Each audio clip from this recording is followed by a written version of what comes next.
untuk mencapai keimanan dan tauhid, jalan itu harus diwarnai oleh akhlak yang baik.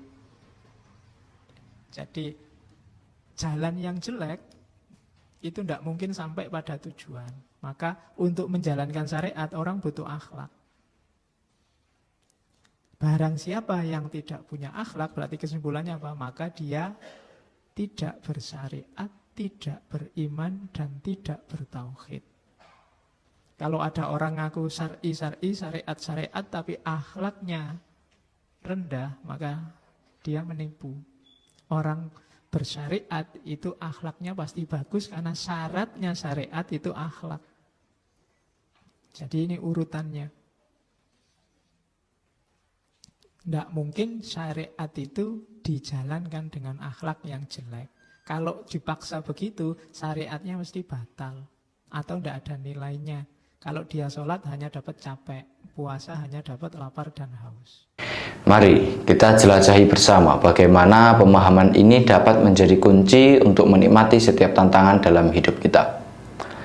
Dalam mengaji filsafat kali ini, kita akan membuka pintu ke dalam makna yang sebenarnya di balik penderitaan.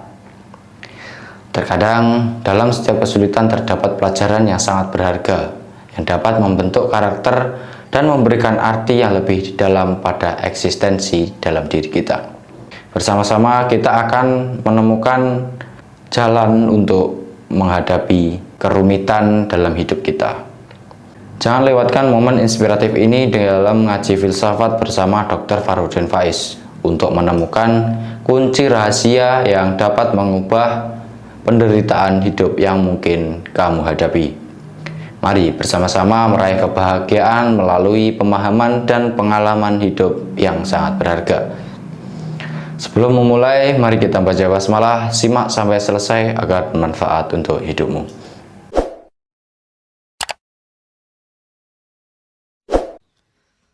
Banyak hadis-hadis yang indikasinya ke sana. Ya amal ma'ruf nahi mungkar, tapi kalau jalannya tanpa akhlak tidak akan berhasil dan bertentangan malah dengan syar'i. Kalau bertentangan dengan syariat berarti kehilangan keimanan berarti kehilangan tauhid.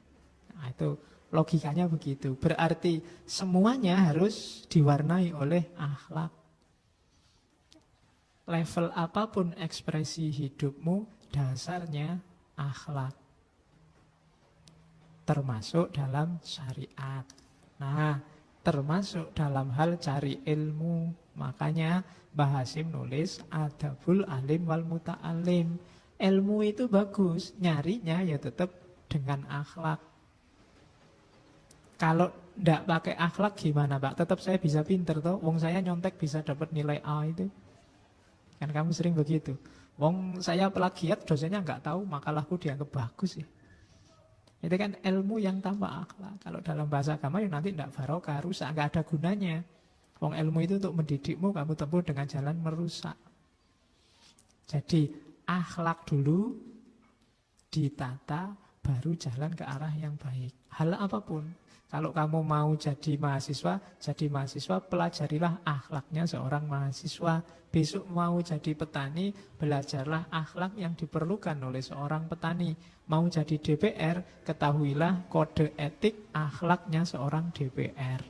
Nah itu, maka bergembiralah kalau orang lain menganggap kamu itu kurang ajar, tapi jangan-jangan kamu soleh. Bahkan kamu sendiri ya tidak ngerti kalau kamu itu anak soleh sebenarnya. Nah, itu lebih aman. Makanya ada perdebatan dalam tradisi tasawuf, mana yang lebih tinggi derajatnya, wali yang tahu dirinya wali atau wali yang tidak tahu kalau dirinya wali. Dan bagi beberapa sufi, wali yang sadar bahwa dia wali itu beban luar biasa. Karena dia harus anytime berjuang menjaga perasaannya tidak turun makomnya. Tapi mereka yang tidak sadar lebih enjoy, lebih menikmati. Makanya banyak istilah wali mastur. Wali mastur itu wali yang orang lain tidak tahu. Bahkan kadang dirinya sendiri tidak tahu kalau dia wali. Jangan-jangan kamu merasa, jangan-jangan saya wali.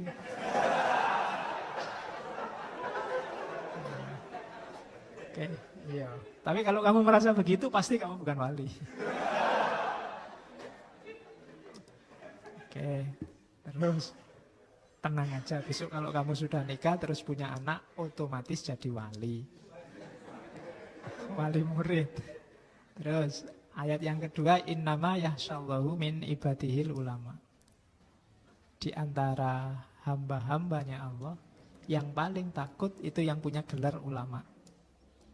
Bisa dibalik, cirinya ulama berarti takut pada Allah. Kalau ada orang ngaku ulama tapi tidak takut pada Allah, berarti sebenarnya dia bukan ulama.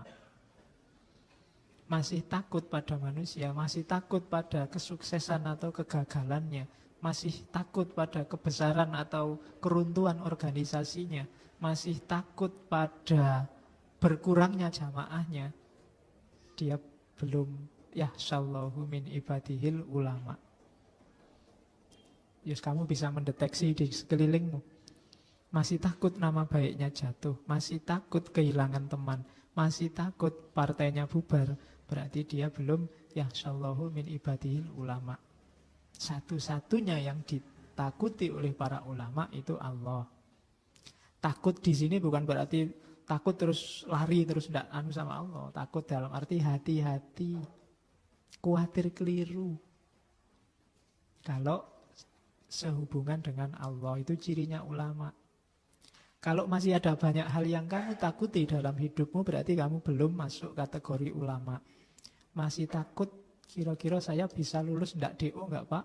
Masih takut kira-kira besok saya jadi apa ya Pak? Masih takut Pak, kira-kira saya laku enggak Pak besok ya Pak? Masih takut ya. Semakin banyak ketakutanmu berarti semakin sebenarnya kepercayaanmu pada Allah enggak terlalu tebal. Ya, jawabannya simpel. Emangnya enggak punya Gusti Allah? Emangnya enggak punya Tuhan? Kok apa-apa bikin kamu galau? Ya. Jadi ayatnya itu innama yahsyallahu min ibadihil ulama. Semakin tinggi ilmu seseorang, semakin dia sadar bahwa tidak ada yang pantas digantungi dan ditakuti selain Allah. Terus ada hadis, banyak hadisnya di Adabul Alim Muta'alim, saya ambil sampel. Yang pertama, man ghada ilal masjid la yuridu illa ayyata allama khairan au yu'allimahu kana lahu ka ajri hajjin tamin.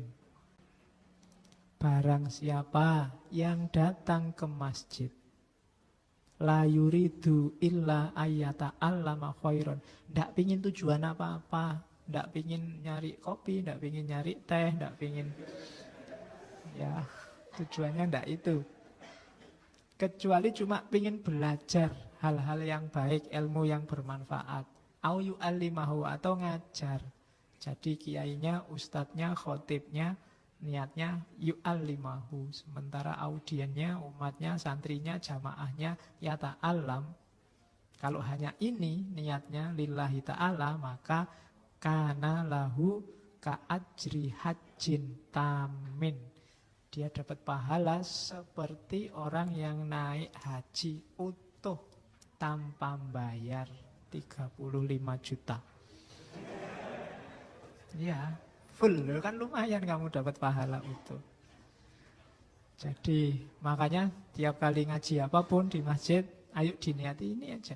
Niat nyari ilmu lillahi ta'ala, enggak karena apa-apa wis. Bahkan enggak karena pengen pinter. Bahkan tidak karena ingin wawasannya luas. Karena pinternya, suksesnya, wawasannya luas, itu hak prerogatifnya Allah. Tugasmu cuma nyari ilmu. Ustadznya, gurunya juga begitu. Tugasnya cuma ngajar. Yang diajari paham apa enggak, ngerti apa enggak, nyampe apa enggak. Wallahu a'lam bishawab. Pokoknya ngajar ngono wae. Tidak usah ditarget macam-macam, nanti mudah kecewa. Kamu juga gitu, nggak usah bercita-cita membayangkan ingin dapat macam-macam, nanti hasilnya mesti kecewa. Maka pokoknya ya ta'allam khairan au yu'allimahu. Pahalanya kayak orang naik haji full.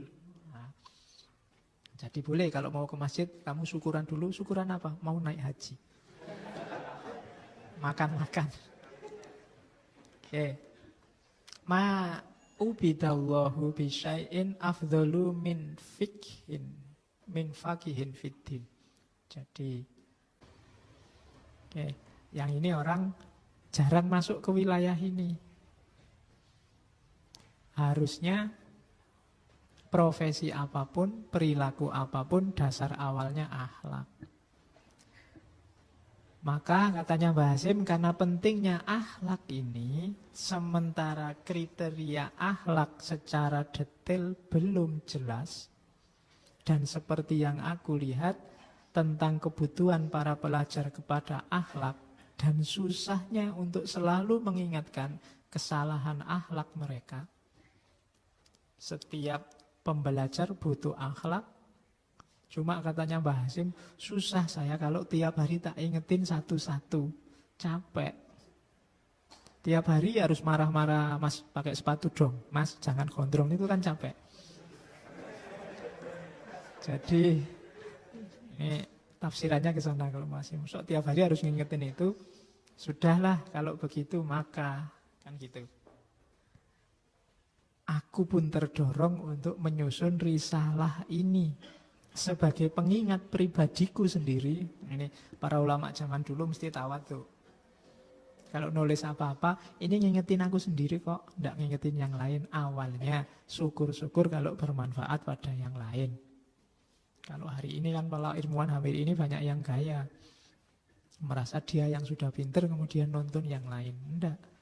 Pelajaran tawadhu yang pertama itu dari para ulama itu. Bahkan khutbah Jumat itu kan selalu begitu. Usikum wa nafsi bitaqwallah. Saya nasihati kamu dan juga diriku sendiri. Karena kalau aku cuma nasihati kamu dan merasa aku sudah takwa, itu sombong. Harus menasihati aku sendiri biar nggak dimarahi oleh Gusti Allah. Karena kalau tidak ada wa nafsinya, berarti kamu merasa sudah jadi orang takwa. Selain sombong, besok kamu bisa ditagih. Kok cuma ngomong saja, buktinya mana? Tiap hari ngomong nyuruh orang ikhlas lah, nyuruh orang tawaduk lah, nyuruh orang jangan dengki lah. Kamu sendiri begitu. Nah, cuma kalau ada hawa nafsinya kan jawabnya kan enak. Lu kemarin itu juga nasihati saya. Enggak cuma nasihati orang lain, jadi saya juga berjuang. Nah, perjuangan ya kadang-kadang gagal. Jadi cara berpikirnya lebih taktis kalau para ulama zaman dulu. Enggak serta-merta orang pintar terus ngajari yang lain. Enggak. Ini semoga bermanfaat sebagai pengingat pribadiku sendiri dan umumnya orang-orang yang wawasannya kurang. Yang sudah pintar ya sudah. Yang belum semoga bisa mengambil manfaat. Oh, itu gaya bahasa tawadhu khas para ulama besar. Jadi bedanya ulama besar sama ulama tidak besar itu. Kalau ulama tidak besar itu yang besar omongannya. Ngomongnya besar-besar semua. Oke, terus aku beri nama risalah ini Adabul Alim wal Muta'allim. Semoga dengan risalah ini Allah memberi manfaat dalam kehidupan ini. Lagi-lagi kalimatnya kan indah. Tidak semoga buku ini memberi manfaat bagi pembaca. Tidak. Manfaat itu tidak datang dari buku atau pengarang. Manfaat datangnya dari Allah. Maka semoga dengan risalah ini Allah memberikan manfaat baik dalam hidup ini maupun nanti setelah meninggal. Oke, cara-cara semacam ini sudah mulai hilang hari ini. Banyak orang ilmunya sedikit tapi merasa banyak dan merasa besar. Padahal kalau dibandingkan beliau-beliau para ulama itu, ilmu kita tidak ada apa-apanya. Apalagi kamu, saya aja merasa tidak ada apa-apanya. Guru-guru saya yang terjangkau oleh saya juga masih banyak yang di atasnya, lebih luar biasa lagi. Jadi pokoknya level kita itu sangat tidak pantas kalau merasa pinter.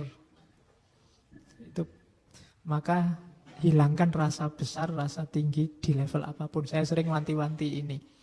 Karena selain tidak pantas juga nanti diketawain orang. Wong kayak gitu kok ngaku pinter. Yang di atasmu banyak. Di level apapun, dalam bentuk apapun, maka paling tidak kita teladani beliau-beliau ini. Seandainya kok ada bantuan dari Allah, kalian bisa nulis buku, ya. Semuanya dari Allah. Semoga Allah memberi manfaat yang membaca buku, bukan bukumu dan dirimu yang memberi manfaat. Kalau ada 1-2 tulisanmu yang bagus dan dipuji orang, ya terima kasihnya ke atas. Makanya Selalu kita disuruh membaca hamdalah, tahmid itu kan karena satu-satunya yang layak dipuji hanya Allah. Tidak usah terlalu kaget, terlalu GR kalau ada 1-2 orang yang memujimu. Karena tidak pantas kamu dipuji. Jujur atau tidak, kamu sendiri yang ngerti bahwa kamu sebenarnya tidak pantas untuk dipuji. Oke, Mbah Hasyim Asy'ari ini kita taunya founding father-nya Nahdlatul Ulama. Organisasi Islam mungkin paling besar di dunia, bahkan mungkin di akhirat. Dunia akhirat kan kalau organisasi berarti disebut dunia akhirat juga sekalian. Jadi karena memang Indonesia mayoritas Muslim dan NU organisasi paling besar, ya logikanya kan memang organisasi paling besar. Mbah Hasyim Asy'ari ini, Asy'ari itu nama ayahanda beliau. Pengasuh pesantren juga. Kalau di Jombang namanya pesantren Keras, daerah Jombang bagian selatan. Kakeknya juga kiai, Mbah Yai Usman. Itu pesantrennya namanya pesantren Gedang di daerah Jombang juga. Kalau ibu beliau itu namanya Ibu Halimah. Ibu Halimah ini keturunan ke-9 dari Joko Tingkir, Sultan Hadiwijoyo. Lewat jalur putra beliau, Pangeran Benowo. Pangeran Benowo ini putra mahkota yang tidak mau jadi raja, yang tidak suka sama politik, nanti pada akhirnya beliau jadi wali. Urusan politik diserahkan pada saudara angkatnya, Panembahan Senopati, yang kemudian mendirikan Mataram, memindah pusat kerajaan dari Pajang ke Mataram. Dan Pangeran Benowo inilah nanti yang jadi cikal bakal yang menurunkan Mbah Halimah. Mbah Halimah menurunkan Mbah Hasyim Asy'ari. Mbah Hasyim punya anak Wahid Hasyim. Wahid Hasyim punya anak Abdurrahman Wahid. Abdurrahman Wahid yang sempat jadi presiden. Makanya dulu ketika ada transisi kepresidenan dari Soeharto ke Gus Dur, kalau Habibie kan transisi, itu ada yang bilang ini sebenarnya mengembalikan amanah kepemimpinan dari Panembahan Senopati kembali lagi ke Pangeran Benowo. Karena Buktin Soeharto itu keturunan Keraton Solo, Keraton Mataram. Jadi ada yang bilang begitu. Tapi ya monggo lah, itu dinamika politik. Malam ini kita tidak sibuk di situ, kita sibuk di ilmu apa yang bisa kita ambil dari beliau, Mbah Hasyim Asy'ari. Mbah Hasyim ini guru-gurunya banyak, pindah dari pondok ke pondok sampai nanti ke Mekah. Yang terkenal kalau di Mekah, beliau di sana berguru pada banyak habaib, banyak ulama besar Masjidil Haram. Termasuk para ulama yang asalnya dari Indonesia yang ada di sana. Misalnya Syekh Ahmad Khotib Minangkabau. Kemudian Syekh Mahfud Termas At-Turmusi. Yang dari Syekh At-Turmusi ini beliau dapat ijazah untuk ngaji Bukhari Muslim. Jadi dapat sanad untuk ngaji itu. Dan nanti yang paling terkenal dari ngajinya Mbah Hasyim Asy'ari ini ngaji kitab Bukhari Muslim. Biasanya kalau Ramadan itu ngaji itu. Oke, apalagi? Ya nanti beliau lahir 1875 dan meninggalnya 1857. Komitmennya pada Indonesia luar biasa, nasionalisnya luar biasa. Bagi Mbah Hasyim Asy'ari, nasionalisme dan Islam itu tidak bertentangan. Kalau kalian milih Indonesia bukan berarti meninggalkan Islam. Dan dibuktikan beliau berjuang melawan Belanda yang menjajah Indonesia. Jadi, dan yang sangat terkenal kan resolusi jihad. Resolusi jihad itu ketika tahun 45 bulan terakhir itu kan Inggris datang ke Indonesia diboncengi Belanda yang tujuannya ingin menjajah lagi. Terus para kiai berunding, keluarlah fatwa Kemudian fatwa dideklarasikan dalam bentuk resolusi jihad bahwa perang melawan penjajah itu hukumnya fardu ain. Kalau tewas, syahid. Dan mereka yang berkhianat terhadap negara itu harus dibunuh. Bukan berkhianat terhadap Islam, karena perangnya tidak perang agama, tapi melawan penjajah. Itu nanti yang dikenal sebagai resolusi jihad, di mana Jenderal Inggris tewas karena militansi, semangat, gairah berjuang, karena yang berfatwa kiai-kiai besarnya dalam hal apapun. Apalagi kalau kamu jujur, jelekmu jauh lebih banyak daripada yang bagus-bagus dari dirimu. Cuma yang ngerti cuma kamu aja sama Allah. Ya alhamdulillah Allah masih mau nutupi. Kapan-kapan Allah bosan dibongkar semua, kamu malu nanti. Ya, kan sekarang banyak orang yang sama Allah dibongkar kejelekannya. Jadi kamu hati-hati, jangan sampai Allah tersinggung. Karena kalau Allah merasa, kamu ini sudah terlalu merasa tinggi, merasa besar, merasa penting, nanti mungkin 1-2 kejelekanmu akan dibongkar oleh Allah dan kamu akan pening sendiri. Maka ayo mulai tidak merasa besar. Meskipun tetap kita berusaha untuk melakukan hal-hal yang besar, yang bermanfaat, tanpa harus merasa besar, tanpa harus tertipu kalau banyak yang muji, apalagi cuma jempol di Facebook atau di WA. Ya, oke, terus nanti panjang setelah itu Mbak Hasim ngomong, itu tadi pembukaan, keutamaannya ilmu. Saya cuplik cuma beberapa, nanti silahkan dibaca sendiri. Yang butuh kitabnya ada PDF-nya kalau yang mau. Jadi keutamaan ilmu ayatnya banyak. Yang paling terkenal saya ambil 2. Yang pertama sering saya kutip, yarfa'illahul ladzina amanu minkum walladzina utul ilma darajat. Carilah ilmu nanti derajatmu tinggi, itu janjinya Allah. Maka jadikan, kayak sering saya sebut di ngaji ya, ngaji ini sebagai pemicu cari ilmu. Jadikan setiap waktumu waktu belajar. Jadikan setiap orang sebagai guru. Jadikan setiap peristiwa jadi pelajaran. Jadikan setiap ruang jadi sekolah. Maka 24 jam waktumu adalah waktu belajar. Dan nanti ada hadis, barang siapa menempuh jalan keilmuan, maka malaikat akan membentangkan sayapnya untuk melindungimu. Jadi kalau kamu tegaskan bahwa, Pak, hidup saya anytime, pas saya sadar, pasti saya belajar, maka kamu selalu jejer sama malaikat yang melindungimu. Enggak yakin saya, Pak. Oh ya berarti enggak. Ya, pokoknya apa yang kamu yakini itu seperti itulah nanti. Kan Allah inda dzonni abdi. Kalau kamu yakin, iya Pak, saya yakin, saya selalu dalam pengawasan Allah, dalam lindungan para malaikatnya. Itulah yang sebenarnya terjadi. Tapi kalau enggak, ya enggak. Karena Allah datang sejauh sebagaimana kamu yakini dia. Oke. Dan yakinlah bahwa kalau kamu berada di jalan keilmuan, derajatmu besok akan tinggi. Enggak usah mikir, Pak, derajat tinggi berarti saya jadi dosen, Pak. Berarti saya ngelamar CPNS terus diterima, Pak. Berarti saya... Enggak harus begitu. Enggak harus begitu. Nanti Allah yang menata skenario hidupmu biar ketemu dengan derajat yang tinggi. Setidaknya derajat tinggi di hadapan Allah. Karena dalam kasus tertentu ada orang yang di mata manusia dia dianggap rendah, tapi di hadapan Allah derajatnya sangat tinggi. Biasanya orang-orang kayak gini, orang yang lebih disayang oleh Allah.